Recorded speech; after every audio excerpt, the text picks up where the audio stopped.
আসসালামু আলাইকুম, আশা করি সবাই ভালো আছেন। বিকেলবেলা লাল শাক পাক করে রাত্রি 8টার দিকে বই পড়লাম খাওয়া দাওয়া করতে। আর আজকের এত তাড়াতাড়ি খাওয়ার কারণ হচ্ছে বাইরে হালকা হালকা বৃষ্টি হইতেছে, যার জন্য চিন্তা করলাম খাইয়ে লইয়ে ঘুমাইলে একটু ঘুমটা ভালো হইবে না। আর তাড়াতাড়ি ঘুমাবার কারণে ঘুমটা হয়েছে একদম সুন্দর, আর 7টা বাজে ঘুম ভাঙ্গে যায়। যাই হোক, সকালবেলা ঘুমে ঘুম দুইটা বিছান খাতা গুছগাছ করে প্রথমে জামা কাপড় যা আসলে পুরানটা সব একসাথে করলাম ধোয়ার লইগে। আর সবকিছু লইয়ে বাথরুমে আওয়ার পর দেখেন মার্শাল্লাহ বাথরুমে তো পানিই নাই। তাড়াতাড়ি করে চলে এলাম নিচে, যেন মোটর সাইডে দেখে পানি ওঠেনি, টাঙ্কিতে পানি আসেনি। আওয়ার পর দেখেন মোটরেও পানি ওঠে না, কারণ টাঙ্কিতে পানি নাই। এরপর আবার কাপড় চোপড় কাটা গুছাই রাখলাম, যা ভালো আছে এটু যাতে নষ্ট না হয়। এখন সময় হয়েছে প্রায় 10টা বাজে, এই যে প্রায় 10টা বাজে ঘুমে ঘুম দৌড়ছি 7টা বাজে।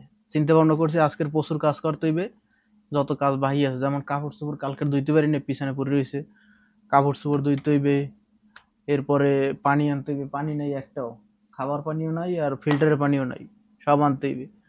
সকালবেলা ওই দেখি বাসায় পানি নেই, বাসায় পানি নেই, যার জন্য মুখ ধুইতে পারি নাই, নাস্তা করতে পারি নাই, নাস্তা না করার জন্য পানি না থাকার কারণে কাপড় চোপড় তাও ধুইতে পারি নাই, কোনো কিছুই হয় না।